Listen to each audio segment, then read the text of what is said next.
Everybody, Chief Instructor Eric Meyer here from NASA Great Lakes. I'm with my great friend Jay Braxton, Simpson Products. Jay and I met a couple of years ago. He is the smartest guy I know, and one of the guy I listen to most frequently about helmets, head and neck, safety device. Jay, welcome, my friend. How you doing? Great. Thanks for having me, Eric. You betcha. Hey, you got a great background. Some folks know you, some senior racers. Everybody, all the professional racers know you because you go to all these events. Could you introduce yourself and share a little bit of your background, sir? Yep. I've been in the racing industry since '99. I've been in the safety end of the racing industry, the driver safety end, since 2004. I knew the gentlemen that invented and developed the Hans device.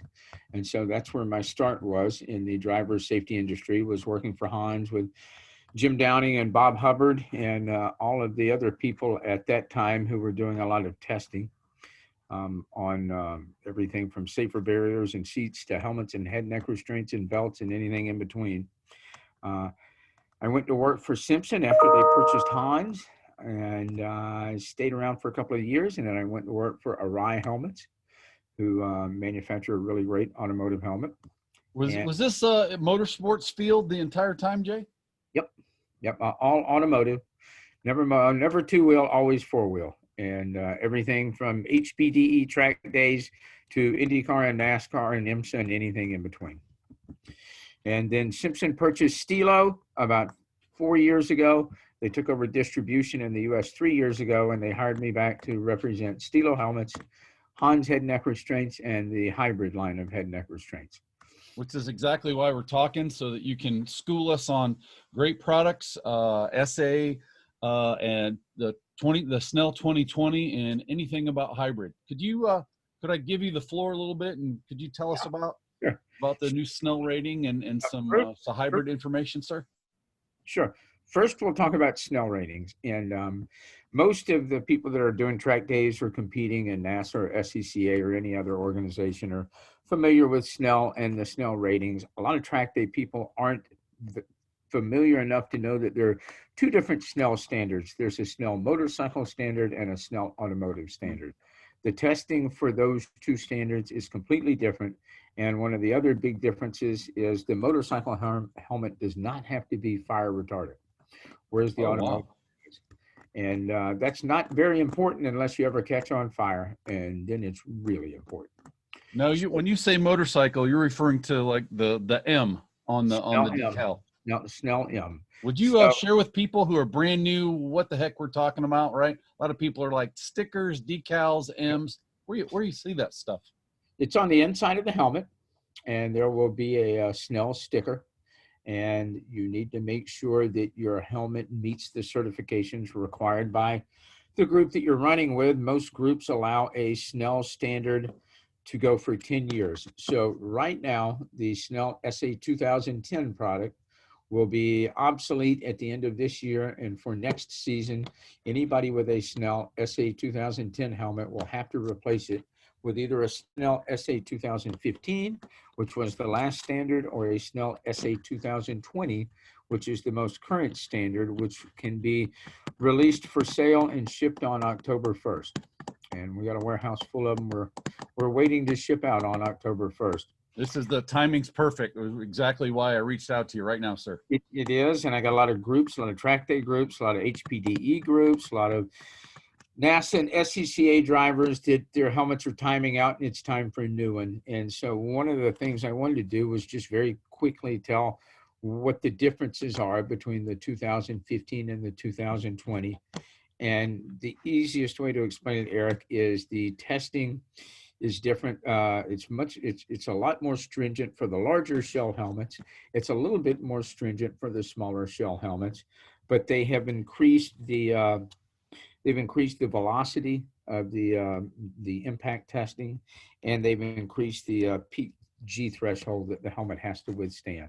So this is Snell testing, getting better and better and better. So we're more safe, correct? It is, and it just so happens all of the Stilo helmets that we produce, as well as being Snell SA 2020 or Snell 2015, which was the previous generation, also carry an FIA standard of FIA 8859. It's a dual certified helmet. And I tell people that one of the things they need to keep in mind, and this is really easy to fall into a trap of, oh, the helmet has the sticker on it, so they must all perform the same. And that's not the case. People need to remember that that certification is a minimum requirement that a helmet had to meet. So I might have two helmets side by side and they both have the same sticker on it, but they perform completely different in the impact testing. One of them barely met the requirement and one of them far exceeded the requirement. The difference in the price on a helmet is not always just creature comforts, lighter helmets, different materials. There is a difference in how the helmets test. That sticker is a minimum requirement. It's up to a competitor to be responsible for their own safety. And the best way they can do that is to be educated. Just like there's a difference between a Ferrari and a Fiat. They're both Italian cars, but they perform completely different. So that being said, every manufacturer's Snell 2020 helmets should withstand higher impacts and higher testing than their Snell 2015s. Our Snell 2015 product already met the Snell 2020 requirements, so we didn't have to make many changes. But everything that we ship after October 1st with a Snell 2020 sticker should be good for 10 years from the Snell certification in competition. Most sanctioning bodies will allow you to use a helmet for 10 years. So like I said, 2010s are timing out. It'll be time to replace those helmets coming up here. Components in the helmet. The helmet is made of 3 different components. One is the outer shell, which can either be a composite material like fiberglass or a product like carbon fiber. A lot of helmet manufacturers sell what they call a carbon fiber helmet. It's actually a composite helmet with a carbon fiber weave. So it's really important to look at what you're buying and make sure if you're paying the money for a carbon fiber helmet, you're really getting a carbon fiber helmet. So we all know that it's got the great carbon fiber name, and we all know that carbon fiber has some unique properties. Yep. Could you talk about the differences? Because there's a big price jump in some cases. So and there is, once again, everybody's helmets aren't the same. I can tell you from the Stilo perspective, our helmets are lighter than anybody else's in each class in the industry anyway. And when it comes to carbon fiber, the real reason that somebody would want a carbon fiber helmet, one would be for weight, but 2, and even more importantly, would be for protection. The highest helmet standard in the world is the FIA 8860 helmet, and that's what drivers in IMSA, IndyCar, and Formula One, and some other series in Europe have to wear. That helmet has to be made out of carbon fiber. And the reason isn't for weight, it's because it has better penetration qualities. And if you think about an open cockpit car, where you might have an upright that could come up and actually hit the helmet or a piece of debris, it's a lot more important to have something that has a higher penetration capability than a composite helmet would. So those helmets have to be made out of carbon fiber. Snell, would the sanctioning body have a 10-year window or a 5, or how often those guys have to, or do they choose to replace their? When it comes to the professional guys, they're usually replacing their helmet every year or 2. And the reason for that, I tell folks, people would race in flip-flops and lawn chairs if we'd let them. Some people would, not everybody. There are those that are educated and just like they want the best insurance for their car, they want the best safety equipment that they can get to protect themselves and especially their head, because brains don't heal like arms and legs and feet. And anyway, that being said, good example, a series that requires 8860 spec, FIA 8860 here in the US is IMSA, and they're allowing competitors to use the helmets for 10 years from the date of manufacture, since the FIA spec doesn't run every 5 years like the Snell spec does. Most of your drivers in NASA um, are going to be using an 8859 helmet. It's what's mandatory, or a Snell SA 2015 or a Snell SA 2020. And what I tell people is proper helmet care is really important to the life of the helmet. Going back to what the helmet is constructed of, either a composite or carbon fiber shell. Then you have an inner EPS liner, and that EPS liner is very important in dispersing energy in an accident. That's like the crumple zone foam that you and I were talking about, like the, what'd you call it before, a Walmart cooler? Yeah, but the old styrofoam Walmart cooler you would buy. And what I tell people is, now, it's not the same material, but it's similar in some qualities. It's a foam type material. It does compress one time. That's why you hear people say, you know, when you have an accident, should you replace your helmet? Absolutely, because it's a one and done deal. Once that material has compressed, it's not going to compress in the second accident. That being said, that Walmart cooler that we used to buy and take to the lake, by year 3, it was falling apart. Everybody knows this. Yeah. And the EPS liner in the helmet is susceptible to sweat, bodily fluids, hair products, and those things break that EPS liner down. And it may appear okay from the outside, but if it's been compromised in an accident, it's not going to perform its intended job, which is to protect the driver's head. And I tell people, you know, when you're buying a helmet, you know, there's a couple of things that you should do. A, know what's the people that you're going to be doing track days or racing with require, and make sure that your helmet at least meets those requirements. B, buy a helmet that fits. An improperly fitted helmet, no matter how expensive it is not going to do its intended job in an accident. And 3, remember what the helmet's primary job is, which is to protect your head. Everything else after that should be secondary. So if I'm looking at what helmet do I want, I start by how much protection do I want? How much protection do I need? And everything else after that is an added feature. So we got the open face, and right, and something that full face. Yeah. What so let's pretend I'm brand new. I've never been on the track. Just got my new Supra. I want to go out to the track, and I like this because, you know, I that's my motorcycle, or I used to watch Chips, right, with the open face. What could you share a little bit about the thought process there? Most sanctioning bodies outside of top professional racing series are gonna, you know, track days will allow an open face, and that's really driver preference. But I always err on the side of the more protection I can get, the better. And when people talk about wearing an open face, my suggestion usually is put on a full face helmet and fall face forward into the concrete. See how that feels. Put on an open face helmet, fall face first into the concrete. See how that feels. It's pretty graphic, but it's a really easy way to describe what the difference in the two are. One's going to provide a lot more protection for your face than the other one will. And, you know, of course, human nature, Eric, is always to say it's never going to happen to me. And I try and remind people that whatever you spend on your safety equipment, if it saves you one trip to the ER, it's more than paid for itself twice. It's funny you should say that, because I was hollering at my good friend Kevin Romaine. Right. Shout out Kevin. Kevin ran into some oil going into turn 10 in his Porsche GT3 car at Road Atlanta, and you can only imagine at $150 what happens. And this was just maybe an hour ago, Jay. And then he said, you know what? My hybrid and my helmet worked, and I feel great. My car's a total write-off, but I feel great. Could you talk a little bit about head and neck, please? Yeah, so we've talked about helmets. The next thing, and this goes back to my early days at Hans. Jim Downing and Bob Hubbard discovered early on that the leading cause of driver fatality and injuries was what's called, driver fatalities was what's called a basilar skull fracture.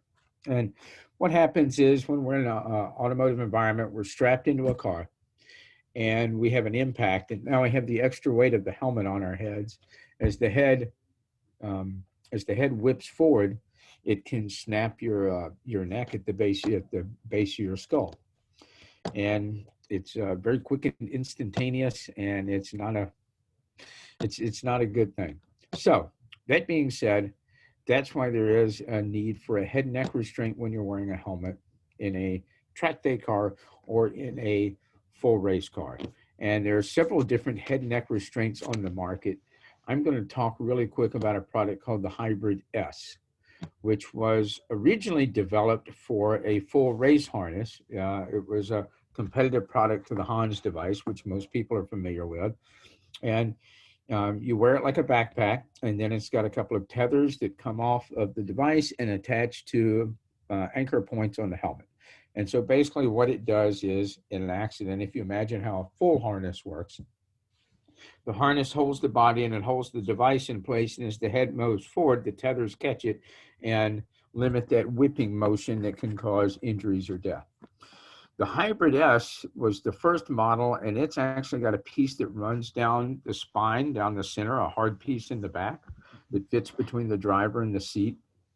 And because of the way it's made, we discovered that in a 3-point belt, which is like an OE car has, like any new car you would buy off the showroom floor, it actually provided reductions in neck tension and in neck compression in a 3-point belt. It's the only head neck restraint in the world that works with a 3-point belt. It's a long story how we found out that it worked, but the short story is one of the major auto manufacturers discovered it and did the testing for us and provided us with all the data. And that's a pretty popular product. I'm seeing more and more and more of those in the industry. Hybrid in particular, Hybrid S. It's interesting because our first big purchasing group for that product were instructors. Well, it was the people that were doing testing for Ford, GM, Dodge up in Detroit that were doing testing of passenger cars. Mm-hmm. They discovered the values of it, and then that kind of carried over into the HPDE market, especially on the instructor side. Because there's a lot of guys that might have a Hans or another head and neck restraint they use in their race car with a full harness, but on occasion they'll jump in the right-hand seat with a new track day person to provide coaching. And those guys are already educated on the importance of safety. And when we discovered that it worked with 3-point belts, they definitely jumped on the bandwagon and decided that, we're riding in a car that might have more horsepower and performance capabilities than an IMSA GTO car did 10 years ago. And the guy driving it may have the talent to drive it, and he may not. So let's take all the precautions we can when we get on the track. And it does work. It's another one of those deals, Eric, where I hope nobody ever needs it. But if they do, it's a lot better to have it when you need it. You're heading into that turn at 150 with no control over the car than not. The other thing that I really like to remind people about head and neck restraints in particular, it's the only piece of safety equipment that you can ever buy that you can use as long as you're doing track days or racing. And then when you get done, you can either gift it to somebody else or sell it at a reduced price. You can't do that with your helmet. You can't do that with your gloves or your suit or anything else. So this is great, because before you and I talked, I went out and asked a couple questions, and one of the questions that I got was, I know about the new 2020 Snell rating. Does the Hybrid S or the Hans or head and neck devices in general have that same kind of element? That same kind of yes, they all. I tell people, if you're going to buy a head and neck restraint, it should be something that's SFI or FIA approved, or both. Both of those organizations have their own certification. Just so happens that the two pieces that Simpson sells, the Hans and the Hybrid, are all both SFI and FIA certified. Truly, the only thing to go bad on any of these pieces, the only thing that would suffer any kind of degradation would be the tethers, unless you run over one with your car.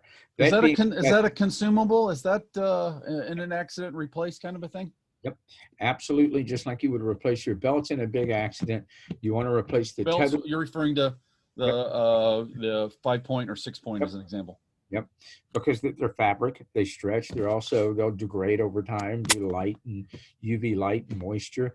So with the head neck restraints like the Hybrid S or like the regular hybrids, the Hybrid Sport, the Hybrid Pro, or the Hans, we recommend, in most sanctioning bodies that mandate these products require that they be recertified every 5 years. And that's a very simple process of sending it back to the manufacturer, who is Simpson. And we look at them, we always replace the tethers on the Hans. We'll replace the rubber if it need be. On the hybrid products, we'll replace the rubber because it's a small piece. We'll replace the tethers. We'll inspect the webbing. And if the body webbing is good, we leave it. If not, we replace it. We'll put a recertification sticker on it, and it's good for another 5 years. Outstanding. Hey, you just brought up a couple things, Jay, if you don't mind. The last time we saw each other was January, February, I think. Instructor Summit. Yeah, here in Indianapolis. You had a lot of fans, and you spoke in front of a group of 100+ people. One of the things that came to mind that was the biggest interest to everybody was sizing. Yep. Could you speak to that? Everyone was like, "Wow, I didn't know this." Could you kindly, sir? The hybrid products, Hybrid S and the hybrids that are designed for use with full harnesses, basically, like I said, you wear them like a backpack, and they're sized by the chest measurement. So it's pretty simple. We have a sizing chart, and if you'll tell us what your chest measurement is, we can tell you which hybrid you need. We actually have a special model for female drivers, because of course they're usually shaped differently on the torso than male drivers. Yeah. And then we also have we can make in-between sizes or custom sizes, but generally 99% of the people that I fit can wear a piece that's right out of the box, sized by their chest measurement, and it fits fine. Excellent. A couple other questions from my racer buddies, if you don't mind, and then we'll share everybody your contact info, how to get a hold of you and tap your excellence.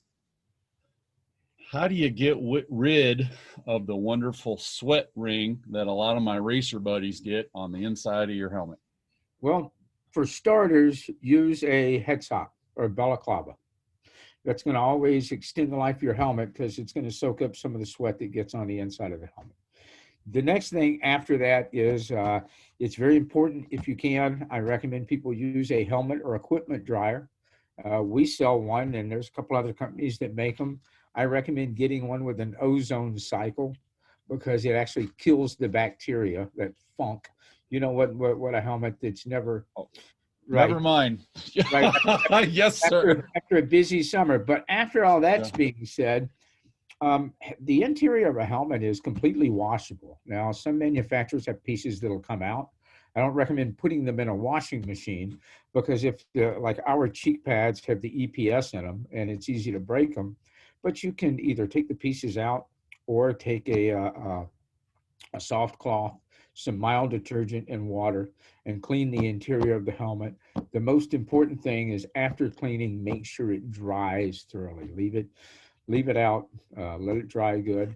And that being said, that is very important, Eric, to extending the life of the helmet, and making sure if you're ever in an accident with it, it's going to do its intended job, which was, once again, protect your head.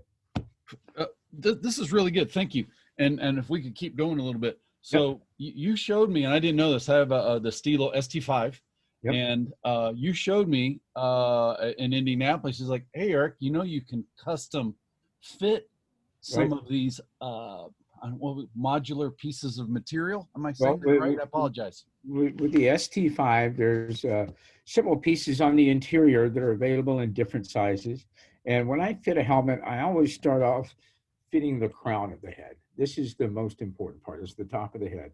You want to make sure that whatever shell you're buying with, whatever size helmet, small, medium, large, extra large, first of all, it's got to fit your head. I find far too many people want to size a helmet by how easy it is to get on and off. Well, truly, a helmet should not be that easy to get on and off. Because if you think about it, the bottom opening is smaller than the top. If you can just take your helmet, pull it on and off, it's much too large. So that being said, start here. And then the higher levels of helmets, like the Stilo, all have adjustable cheek pads. So we have different size cheek pads, and then we can fit those to basically fit your face. The Stilo also has an adjustable crown pad that's available in either, incremental sizes larger, to basically put the driver's eyes in the center of the eye port. This is one of the main reasons why I picked that ST5. Next question, sir. Actually, and the last question, and before we let people know how to get a hold of you, what's the proper way to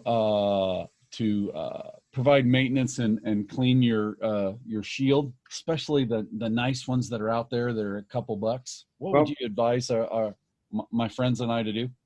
First of all, make sure you follow the manufacturer's recommendations. Different manufacturers will use different types of products on the inside of the shield to prevent fogging. Oh. Some of them are, now, I always tell people I stay away from ammonia-based products. The Stilo shields in particular have an anti-fog coating that can only be cleaned with a product called Acrosol. Acrosol is it's got a very high alcohol content. Yep. And an automotive store, smells terrible. Yep. It's very similar to non-chlorinated brake cleaner. And the reason for that, any water-based product on the inside of this Stilo shield will actually damage the anti-fog coating and smear it to the point that you can't even see through it. Wow. On the outside of ours, you can use anything. A lot of people like the mirrored shields, the iridium shields, and they don't realize, so that iridium process, it's actually an electromagnetic coating, very similar to anodizing. And so it's sprayed on just like your mirrored sunglasses. And it is very susceptible to scratching. So always use a clean microfiber towel. On the outside, I always say water is the best thing. In our case, Acrosol works really good too. But on the inside of ours, only Acrosol. That's something that's only in the Stilo. I don't know anybody else that uses the same coating we do on the inside that requires Acrosol to clean it. So follow the manufacturer's recommendations, but always try and stay away from ammonia-based products. Awesome. Jay, how do people get a hold of you? You and I do a lot of business directly, right? And I love your education, information, bring you in quite a bit. This is why we're doing this right now. You're so darn smart, been around the block more than once. How about that? I tell you what, Eric, I've benefited from a lot of the leaders in the motorsports safety industry that worked on everything from full containment seats and nets and belts and head and neck restraints. And I always thought that the guys that really should benefit from that, it's just as important that the guys in the lower end of the racing community, and when I say that, the ones that are doing it, weekend warriors, should benefit from the same level of protection that the guys in NASCAR and IndyCar do. So that's why I try and educate. That being said, I can be reached by phone. My number is 803-847-1540, or I can be reached by email. It's the first letter of my first name, Jay, then my last name, Braxton, Braxton, at teamsimpson.com. And you're more than welcome to get my information out to anybody that needs it. I'll put it in the link in the bottom of the video, and we hope to see you in the near future. We're working on something right now that we can't reveal, but we might be seeing you at the end of the year, depending on COVID and IndyCar and what the whole marketplace is doing. And we hope to see you. All right. Thank you, Eric. Thank you, Jake. Talk to you soon. Bye. Dude, killed it.